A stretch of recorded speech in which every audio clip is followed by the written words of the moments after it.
అందరు కూడా పత్రికా విలేకరులకు అందరు కూడా నా హృదయపూర్వక నమస్కారం. అన్నిటికంటే ముందు నేను మాట్లాడబోయే ముందు కార్యకర్తలకు అందరికి కూడా ఇంత ఓపికతో దగ్గర 2.5 గంట మీరు ఓపికతో ఉన్న నాయకులకు కార్యకర్తలకు అందరు కూడా ఈ సభాముఖంగా నా హృదయపూర్వక కృతజ్ఞతలు తెలియజేస్తున్నాను.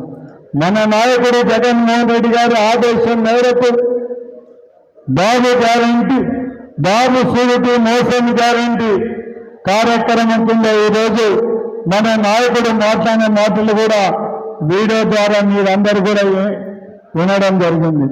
చంద్రబాబు నాయుడు 2024 ఎలక్షన్లలో ఏ విధంగా ప్రజలను సూపర్ 6లని మోసం చేసినారనేది కూడా ఇక్కడ ఉండే ప్రతి మన కార్యకర్తల నాయకులకు అందరికీ తెలుసు. ఒక్కసారి చంద్రబాబు నాయుడు ఎలక్షన్ల ముందు ఏమి ప్రజలకు ఇచ్చినారనేది కూడా ఒక్కసారి మనం మీరందరూ కూడా వినాలని మిమ్మల్ని కోరడం జరుగుతుంది. చంద్రబాబు నాయుడు, పవన్ కళ్యాణ్, నేను మన రాష్ట్ర ప్రజల మా సమిష్టి నాయకత్వంతో ఉంచిన నమ్మకాన్ని మేము నిలబెట్టుకుంటామని త్రికరణ శుద్ధితో ప్రమాణం చేస్తున్నాను. 2024 టీడీపీ జనసేన సంయుక్త పార్టీ అధికారంలోనికి వచ్చిన మేమిద్దరము భవిష్యత్తు గ్యారెంటీ లేని వాగ్దానాలన్నీ కూడా అమలు చేయడంతో పాటు ఈ రాష్ట్ర అభివృద్ధికి, పురోగతికి సమన్వయంతో పరస్పర సహకారాలతో సమిష్టి కృషి చేస్తామని ప్రతిజ్ఞ చేస్తున్నాము.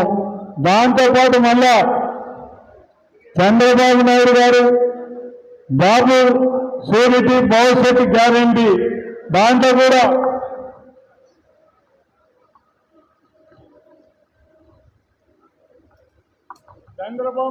చంద్రబాబు నాయుడు గారు చంద్రబాబు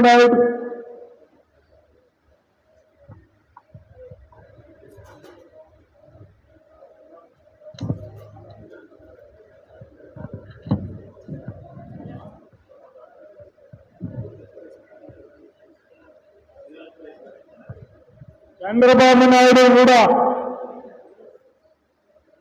నేను ఈ సూపర్ 6 పథకాలన్నీ కూడా మీకు ప్రతి ఒక్క కుటుంబానికి నేను ఇస్తాను. త్రికరణ శుద్ధితో పార్టీలకు అతీతంగా తన మననే భేదం లేకుండా ప్రతి ఒక్కరికి కూడా ఈ స్కీములు ఖచ్చితంగా ఇస్తానని నేను వాగ్దానం చేస్తున్నానని చెప్పి సంతకం పెట్టి బాండ్ రూపంలో ప్రజలకందరూ కూడా ఎలక్షన్లలో మనకందరూ కూడా గ్రామీణంలో ఉండే వారికి అందరూ కూడా పట్టణాలలో కుటుంబాలకు అందరికీ కూడా ఇవ్వడం జరిగింది. ఒక్కసారి మనం ఎందుకు మన నాయకుడు ఈ కార్యక్రమం పెట్టాడంటే చంద్రబాబు నాయుడు గారు ప్రజలను ఏ విధంగా మోసం చేసినాడనేది కూడా ప్రజలకు తెలియజెప్పాల్సిన అవసరం ఉంది. అంటే చంద్రబాబు నాయుడు 2024 ఎలక్షన్లో గెలిచిన తర్వాత తల్లికి వందనము, ఉచిత బస్సు ప్రయాణం, ప్రతి ఒక్క 18 సంవత్సరాల్లోనూ ప్రతి ఒక్క అక్క చెల్లెళ్ళకందరూ కూడా 1500 రూపాయలు నెలకి ఇస్తానని చెప్పడం, దాంతోపాటు ప్రతి ఒక్క ఇంటికి కూడా 3 ఉచిత సిలిండర్లు కూడా ఇస్తానని చెప్పడం జరిగింది. తల్లికి వందనం అయితే ఎంతమంది పిల్లలు ఉంటే అంతమందికి పిల్లలకు ఇస్తాను. ఇంటి అక్క చెల్లెళ్ళు 18 ఏళ్ళ నుంచి 58 సంవత్సరాలు ఉన్న వాళ్ళు ఎంతమంది ఉంటే అంతమంది కూడా డబ్బులు ఇస్తానని చెప్పడం జరిగింది.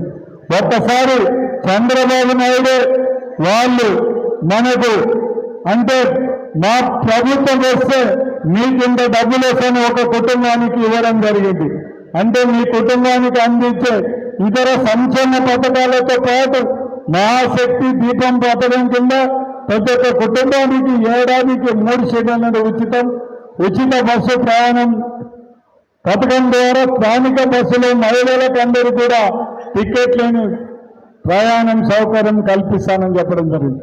అంటే ఆడబిడ్డ నిధి కింద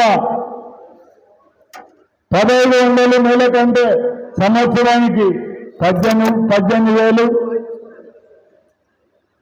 తల్లికి వందనం 15,000 అంటే ఇద్దరుంటే 30,000 అంటే మొత్తం ఏడాదికి 20, అన్నదాత కింద 20,000,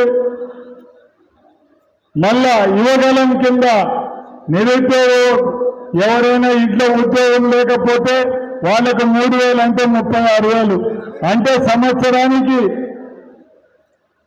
వాళ్ళకి ఏ విధంగా డబ్బులు వస్తారంటే మనం ఒక్కసారి వాళ్ళకి ఎంత డబ్బులు ఈ సంవత్సరం లోపల కుటుంబాలు ఎంత డబ్బులు మీరు చంద్రబాబు నాయుడు ఇచ్చిన హామీకి మీరు ఎంత నష్టపోయినారనేది కూడా మనం ప్రతి ఒక్క కుటుంబానికి కూడా ప్రతి ఒక్క గ్రామాల్లో కూడా మనం చెప్పాల్సిన అవసరం ఉంది. అందుకే మన నాయకులందరినీ కూడా కోరేది ఒకటే, మనం గ్రామంలో మనం తెలిసిన వాళ్లకు ఆ గ్రామంలో ప్రజలకందరికీ కూడా చంద్రబాబు నాయుడు సూపర్ 6 లో ఇచ్చిన హామీల్లో ఆ గ్రామంలో ఉండే కుటుంబాలు ఎంత నష్టపోతున్నాయనేది మాత్రం ఖచ్చితంగా మనం ఆ ప్రజలకు చెప్పాల్సిన అవసరం ఉంది. కాబట్టి మనం ఈ కార్యక్రమాన్ని మనం ఎంత ఎవరి ఇళ్లకు పోవడానికి అవకాశం ఉంటే ఆ ఇళ్లకు పోయి ఖచ్చితంగా చెప్పాలని నేను సభాముఖంగా విజ్ఞప్తి చేశాను. ఈరోజు తెలుగుదేశం నాయకులు కూడా గ్రామాలకు పోయి మాది మంచి ప్రభుత్వం అని చెప్పడం జరుగుతుంది. మనం ఖచ్చితంగా తెలుగుదేశం నాయకులు ప్రజలను ఒకటే నిలదీసి అడగమని చెప్పాలి. మీరు ఎలక్షన్ ముందు ఇచ్చిన హామీలు ఎందుకు నెరవేర్చలేకపోతున్నారు? తల్లికి వందనం ఎంతమంది పిల్లలు ఉంటే అంతమందికి ఇస్తామని చెప్పినారు. శ్రీనిధి కింద మీరు 18,000 సంవత్సరానికి ఇస్తే ఎంతమంది స్త్రీలు ఉంటే అంతమందికి ఎందుకు ఇవ్వలేకపోతున్నారు? ఎవరైతే నిరుద్యోగులు ఉన్నారో ఉద్యోగాలు చూపలేకపోతే నెలకు 3,000 సంవత్సరానికి 36,000 ఎందుకు ఇవ్వలేక ఉన్నారనేది కూడా అడగాల్సిన అవసరం ఉంది. దాంతోపాటు లేడీస్ అక్క చెల్లెలందరూ కూడా ఎక్కడికైనా పోవాలనుకుంటే బస్సులో ఉచిత ప్రయాణం మాకెందుకు ఉచిత బస్సు ప్రయాణం ఇవ్వలేకపోతున్నారనేది కూడా అడగాల్సిన అవసరం ఉంది. సంవత్సరానికి 3 సిలిండర్లు ఎంతమందికి ఇచ్చినారనేది కూడా మనం అడగాల్సిన అవసరం ఉంది. ఇవన్నీ కూడా ఖచ్చితంగా తెలుగుదేశం నాయకులు మనం గడప గడపలో ప్రతి ఒక్క ఇంటికి లేవు కూడా వాళ్ళకి ఏమి ఇవ్వగలిగినాం? జగన్మోహన్ రెడ్డి పరిపాలనలో సంక్షేమ పథకాలు ఎంత డబ్బులు ఇచ్చినాం? ఆ డబ్బులు కూడా మీరు తెలుగుదేశం ప్రభుత్వంలో ఇవ్వలేకపోతున్నారు. మీరు ఎందుకు ఇవ్వలేకపోతున్నారు? మీ చంద్రబాబు నాయుడు ఎలక్షన్ ముందర మాకు ఎలక్షన్లకు ప్రామిస్ చేయడం జరిగింది. జగన్మోహన్ రెడ్డి ఇచ్చే సంక్షేమ పథకాలతో పాటు ఈ సూపర్ 6 కూడా అమలు చేస్తామని చెప్పడం జరిగింది. ఎందుకు అమలు చేయలేకపోతున్నారో మనం అందరం కూడా మీరు తెలుగుదేశం నాయకులను మీరు ఒక్కసారి ఆలోచించండి. ఎందుకు మీరు డబ్బులు ఇవ్వలేకపోతున్నారనేది మాత్రం తెలుగుదేశం నాయకులకు గ్రామాలలోకి వస్తే నిలదీయాల్సిన అవసరం ఉంది. మనకి ఎలక్షన్ ముందు తెలుగుదేశం నాయకులే మేము చంద్రబాబు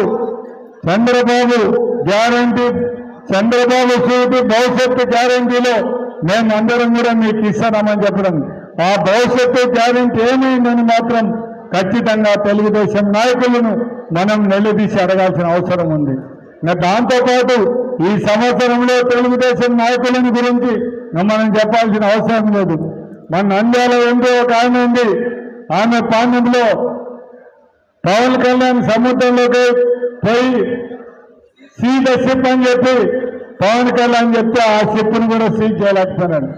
ఈమె కూడా పాండ్యం మండలంలో అక్కడ పోయి పాపం చాలా పెద్ద ఎత్తున రాత్రి పోయి బియ్యం పట్టుకుంటే ఆ బియ్యం ఏదో వైఎస్ఆర్సీపీ వాళ్ళు చేస్తున్నారు, వీళ్ళ మీద ఇంకా గవర్నమెంట్ పోయినా కూడా ఈమె చేస్తారని చెప్పండి.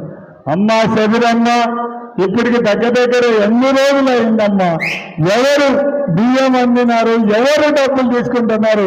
ఒక్కసారి చేసి శబిరమ్మ, నువ్వు ఒక్కసారి ఏదో మీరు అందరూ కూడా నువ్వు ఎంతైనంత మాత్రాన నువ్వు ఆ బియ్యం దగ్గరికి పోయి మీరు ఏం చేస్తారు, అధికారులు ఏం చేస్తారు, ఆ బియ్యం ఎవరిది, ఎందుకు మీరు రాత్రి పోయి ఆ బియ్యాన్ని దాన్ని చూసి కూడా ఏం చేయలేని పరిస్థితులు ఉన్నారో ఒక్కసారి చెప్పాల్సిన అవసరం ఉంది.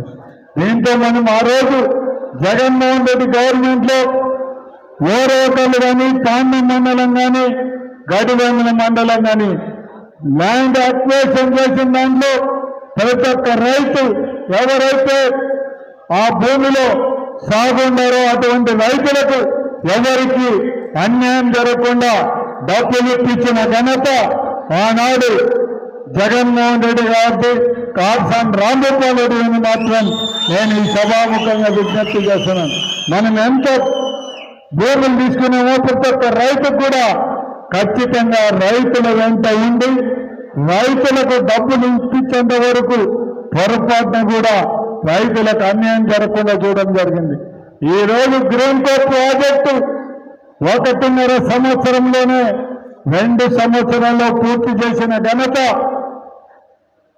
మన నాయకుడు జగన్మోహన్ రెడ్డికి, దాంతోపాటు కాసాన్ రాంగోపాల్ రెడ్డి, ఆ గ్రామ ప్రజలు ఏదైతే తిన్నాపురం ఉండారో, తాండా వాళ్ళు ఉండారో వాళ్ళందరూ కూడా, ఆ ప్రజలందరినీ కూడా ఖచ్చితంగా వాళ్ళని అభినందించాల్సిన అవసరం ఉంది. వాళ్ళు డబ్బులు లేట్ అయినా కూడా పొరపాటును కూడా ఆ ప్రాజెక్టును ఎటువంటి పరిస్థితుల్లో ఇబ్బంది పెట్టకుండా పూర్తి చేయడానికి సహకరించిన ఆ గ్రామ రైతులు ఎవరైతే భూములు కోల్పోయినారో ఆ రైతులకు అందరికీ కూడా కృతజ్ఞత చెప్పాల్సిన అవసరం ఉంది. అందుకే మనం ఒక్కసారి ప్రపంచం మొత్తం ఇండియాలోనే నెంబర్ 1 ప్రాజెక్టుగా ఈ రోజు గ్రీన్ కో ప్రాజెక్ట్ ఉందంటే జగన్మోహన్ రెడ్డి, అదేవిధంగా కాసాన్ రాంగోపాల్ రెడ్డి చొరవ తీసుకొని పని చేయగలిగినాం కాబట్టి అటువంటి ప్రాజెక్టు చేయగలిగినామని మాత్రం నేను ఈ సభాముఖంగా విజ్ఞప్తి చేస్తున్నాను. ఎప్పటికైనా కానీ రైతులకు సంబంధించిన వరకు మొట్టమొదటి నుంచి కూడా రైతులకు అన్యాయం జరగకుండా రైతుల భూములకు ఖచ్చితంగా డబ్బులు ఇప్పించిన ఘనత నాదని మాత్రం నేను ఈ సభాముఖంగా విజ్ఞప్తి చేశాను. మీ మాదిరి భూములకు కమిషన్లు పెట్టుకునే పరిస్థితి వైఎస్ఆర్సీపీ పార్టీ కానీ నాయకులకు లేదని మాత్రం నేను ఈ సభాముఖంగా విజ్ఞప్తి చేస్తున్నాను. మీరు ప్రాజెక్టు తీసుకురండి, ప్రాజెక్టు తీసుకురానికి మీరు చేతగాక ఇంకొకరి మీద బాధపడితే మాత్రం ఎవరు ఏం చేయలేం. ఖచ్చితంగా మేము ఏరియా డెవలప్ కావడానికి ఖచ్చితంగా సహకరిస్తామని కూడా నేను ఈ సభాముఖంగా విజ్ఞప్తి చేస్తున్నాను. ఇంకా చూసాం మనం రెడ్ బుక్ రాజ్యాంగాన్ని గురించి మనం చెప్పాల్సిన అవసరం లేదు. ఇంకా పోలీసులు ఇంకా కొద్దిగా ఈ సంవత్సరం తర్వాత కొద్దిగా న్యాయం, ఎవరికి ఏదైనా న్యాయం ఉంటే దాన్ని సపోర్ట్ చేసే పరిస్థితిలో పోలీసులు కూడా ఉండడం జరుగుతుంది. మేము కూడా మీకు ఖచ్చితంగా సహకరిస్తాం. మీరు పొరపాటున మా మీద అన్యాయం కేసులు పెడితే మాత్రం మేము కూడా ఒప్పుకునే ప్రసక్తి లేదని మాత్రం నేను ఈ సభాముఖంగా వారికి అందరికీ కూడా విజ్ఞప్తి చేయడం జరుగుతుంది. మేము తప్పు చేస్తే మా నుండి యాక్షన్ తీసుకోండి తప్ప ఇంకొకరేదో తప్పుడు కేసులు ఇస్తే మాత్రం మా మీద రిజిస్ట్రేషన్ చేస్తామంటే మాత్రం ఒప్పుకునే ప్రసక్తే లేదని మాత్రం నేను ఈ సభాముఖంగా విజ్ఞప్తి చేయను. ముఖ్యంగా మా కర్నూలు కార్పొరేటర్లకు అందరికీ కూడా 16 వార్డులు ఉండే కార్పొరేటర్లు అందరినీ కూడా ఒకరో ఇద్దరు పోయిండొచ్చు తప్ప మిగిలిన కార్పొరేటర్లు అందరూ కూడా ఈరోజు కాసాన్ రాంగోపాల్ వెంట ఉన్నందుకే ఈరోజు కర్నూలు మేయర్ తెలుగుదేశం పార్టీ వాళ్ళు ఏమి చేయలేని పరిస్థితిలో ఈరోజు మనం ఉండగలిగినామంటే మాత్రం ఖచ్చితంగా కార్పొరేటర్లకు అందరికీ నేను ఈ సభాముఖంగా నా హృదయపూర్వక కృతజ్ఞతలు తెలియజేస్తున్నాను. ముఖ్యంగా కార్యకర్తల నాయకులందరినీ కూడా కోరేది ఒకటే, మీకు అందరు కూడా ఖచ్చితంగా అండదండలు ఉన్నాం. మనం పొరపాటున కూడా ఎటువంటి తప్పు మనం చేయాల్సిన అవసరం లేదు. మనం ఎటువంటి పరిస్థితుల్లో తొందరపడొద్దని మాత్రం నేను ఈ సభాముఖంగా విజ్ఞప్తి చేస్తున్నాను. మనది రైతు ఉంటే మాత్రం మనం ఎంతవరకు కూడా పోరాడడానికి మాత్రం వెనకాడే ప్రసక్తి లేదని మాత్రం నేను ఈ సభాముఖంగా విజ్ఞప్తి చేస్తూ మరొకసారి మన నాయకులకు కార్యకర్తలందరూ కూడా మిమ్మల్ని అందరినీ కూడా కోరేది ఒకటి, మీరందరూ కూడా మనం ఒక్కసారి ఈ విధంగా మీరు స్కాన్ చేసుకొని